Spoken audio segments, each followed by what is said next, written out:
we welcome in my guy, Tyvis Powell, in the building. Tyvis, what's going on, man? Hey, listen, you look like you done slimmed down a little bit, bro. Did you shave your beard? What's going on? What you been doing?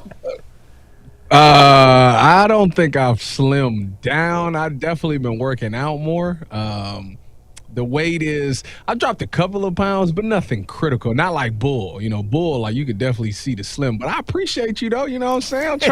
I'm trying to get the body right. The beach season is coming up. I'm gonna be in the pool. I gotta be comfortable taking my shirt off. I don't want to be one of those guys that swim with a t-shirt on. Like if you get to that point, like I need to just go get liposuction or something like that. Like that. I don't ever want to get to that point. Just wait till the kids are older. You'll be t-shirt guy. I'm like, bro, you about to, like, come on, Tyvis, you got another one. You at three. At three, all you got to do is maintain. You're supposed to just maintain, man. No, see, because there's the thing. See, the third one is a boy. So every man knows that at some point, like that boy is gonna think he's a man. Before he hit 18, he gonna think he a man. And when that day happens, it's like the crossroad. So you won't be lonely. But when that happens, like I gotta let him know, like I'm dad and he's son in that moment. So like I'm training. I got I'm gonna give it like 16, 17 year head start. So I'm in the gym now. You know what I'm saying? Just in case. Just in case. When we were on vacation last year, I arm wrestled AJ. Worst decision of my life. He got you? Oh. He got you? Oh. He got you up out of here? It was and I was cut the story way down. My shoulder was killing me. I had a bad shoulder, but it wouldn't have mattered. It wouldn't have mattered. He was arm wrestling all his nieces and nephews. He's like, come on, Dad. Come on, Dad. Come on, Dad. And I said, go. And it went, I don't know. My arm hurts. I don't know. I don't want that defeat. I don't want that defeat because, let's say you and your son get into like a physical altercation and he wins. Does he become dad and you become son? Like, what happens in that situation? I really never heard it before. No, there's always one little last notch that you got. It's called grown man strength. And you can use it on one or two opportunities. But if he was to use that, the next time the altercation happens, you have no more reserve. He got you up out of here. Like, it's done. So you got to save it for the right time. Speaking of saving it for the right time, man, you saved your hottest take for us this week. What do you got, Tyvis? What you talking about, man? It's not the hottest take ever. I mean, I think it's something that, I think it's probably realistic. My hot take for this week is Austin Barber, the tackle out of Florida, is probably the most important draft pick we made. Now, I get it. We had Spencer Fano. We've had Casey Concepcion, Denzel Boston, Emmanuel McNeil Warren, all of those great picks. But if you pay attention to the Browns seasons the past 3 years, those backup offensive tackles have become starters. And if you want to make it deep in this playoffs or even make the postseason, it's probably going to come down to the fact that you're going to have a backup tackle in there. And, guys just aren't healthy in the NFL. It's a very violent sport. 17 games, banging on that line is a lot. So now that guy, Austin Barber, who is they're listing him as a swing tackle. I know he played left tackle at Florida. They say he can play the right tackle.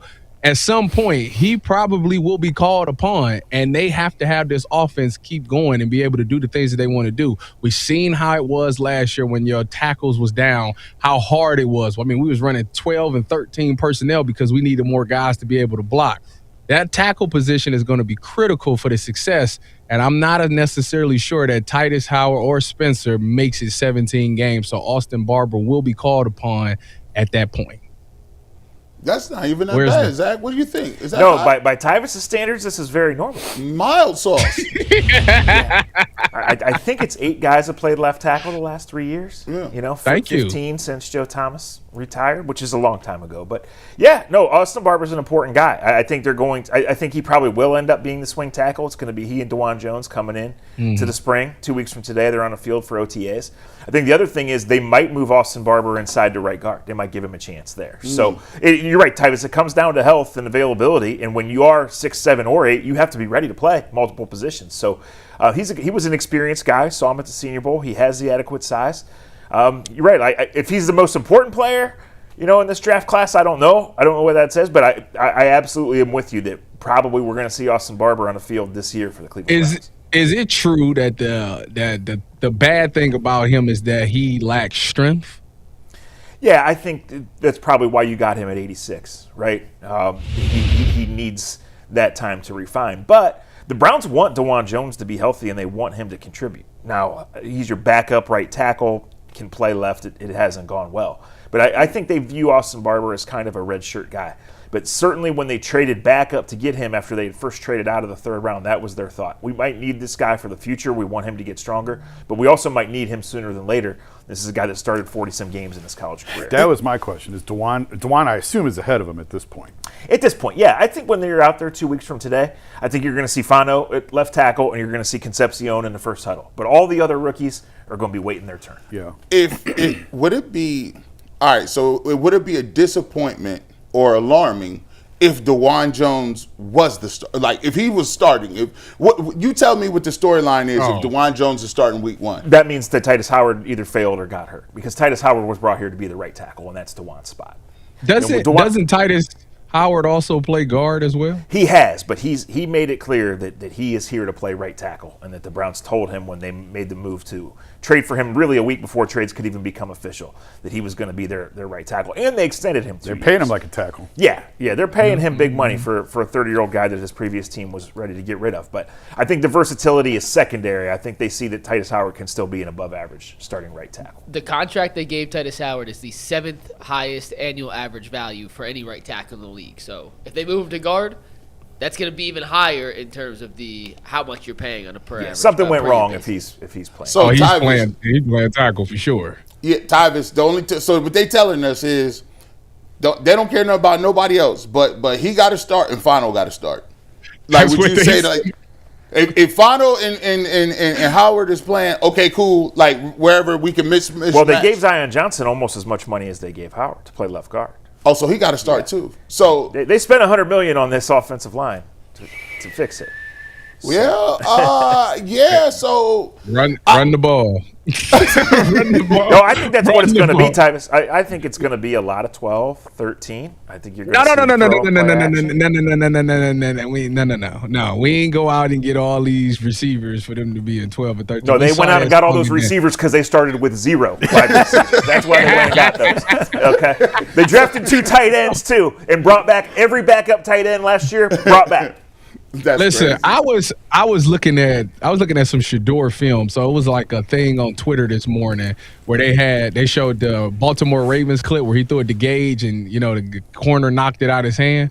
So I looked at that play, right? And then the play that got highlighted from the mini camp where he threw the pick to Malachi Corley. He was trying to get it to Malachi Corley. If you look at those 2 plays, they are very similar. Shador Sanders is the quarterback that will skip the layup because he trusts his guys way too much. I think that's where he faults at, is that he puts too much faith in his wide receivers, and the receivers that he had last year was not the guys that you put your faith in, which resulted into a lot of interceptions. He wasn't throwing to Travis Hunter anymore.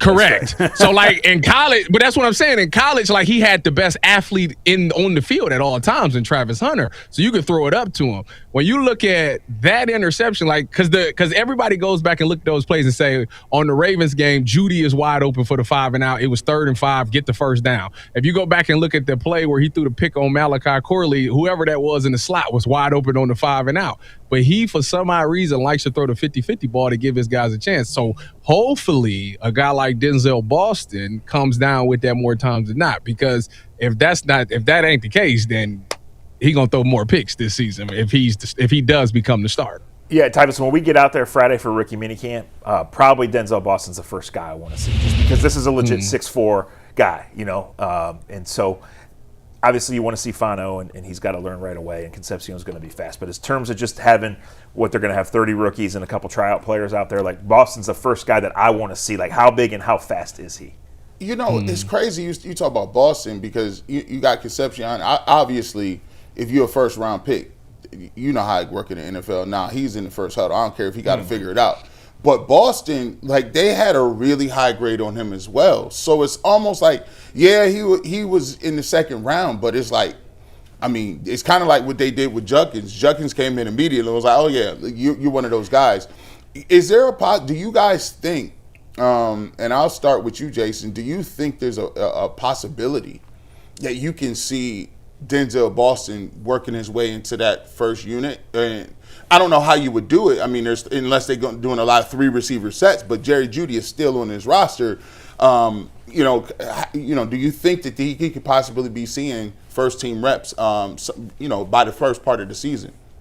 Yeah, I don't see why not. Like I agree with you. I think it's going to be a run heavy offense, but I tend to agree. I think we're going to get this later. I don't know that Cedric Tillman is on this team, and if he's gone, Denzel's your only shot at some big strong guy. And to Tyvis' point, I 100% agree. I think Shedeur likes to go deep, although I think Deshaun's going to be the quarterback. Yeah. But if Shedeur gets an opportunity, he's going to want to throw it deep, and Denzel's a guy who should be able to help him come down with it. Yeah, I think Denzel's going to have a ton of opportunities, whether it's through injury or just lack of performance.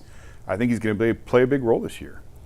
Tyvis, let's get to this really quickly. We got you for a couple of more minutes here. Let's get to the hoops, man. Let's get your reaction on the series against the Raptors, and then look a little bit forward to the series against Detroit.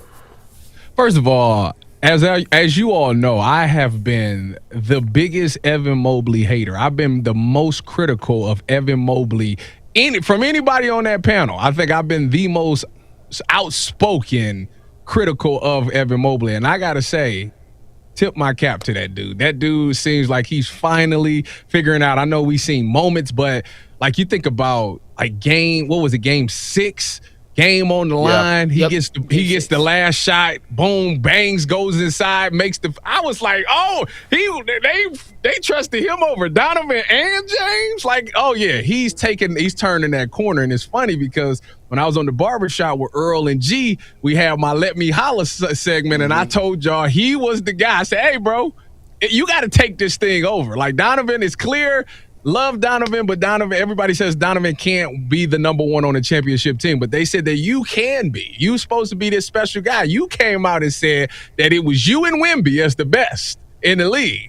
The move that you pulled on that game 6, I said, you know what, boy, you on your way. You on your way right now. You know what I'm saying? I was like, hey, I was wrong. I apologize. I might go publicly on Twitter and just at you and tell you straight up that I apologize for disrespecting you like that. So I was happy to see that. I was a little shocked by James and Donovan. Love the fact that all of the rotation players stepped up in big ways. Sam Merrill hit some big shots. It was nice to see Max Strus and Jared Allen come to live in Game 7.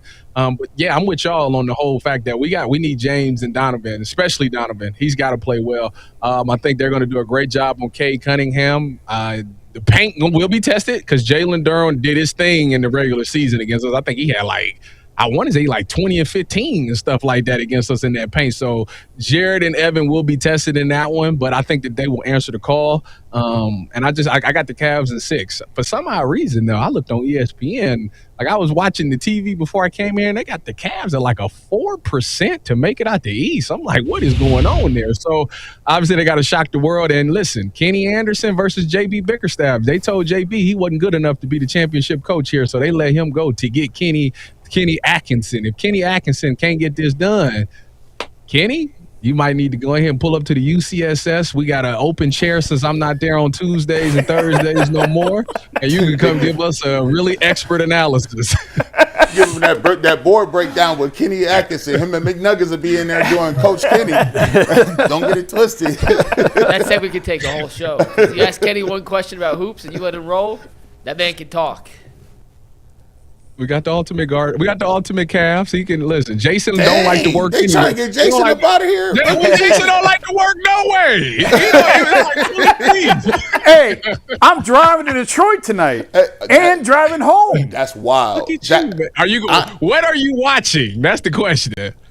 I don't know. I was thinking about that. What's that show on Apple, that Friends and Neighbors or something like that? I think I'm going to start that. Oh, that's my stuff. We're Bull at. Me and Bull love that show. Well, I didn't realize Rachel's on that show. Rachel Nichols is on that show. I didn't know that. So I need to she? Yeah. I haven't even paid attention. I think she's. No, must she do a is. cameo. She told me she's on it. Man, I said I don't ain't watch the saying show. I got to start watching it now. Man. So I got a lot it's of good catching up to do. It's a good show. You should watch it. Yeah, I think I'll watch it tonight driving to Detroit. I don't understand. Like, that's the wildest work I've ever seen. This dude, he's like literally watching series, man. Tyvis, I'm the only car on the road. What else am I gonna do? Tyvis, man, listen, we appreciate you. Next week, the take got to be hotter. You gotta kick the notches up. The habanero takes. Listen, the goal is. I told McNuggets this. The goal is to get. If I can get one person to agree with my take, then that means that it was a success.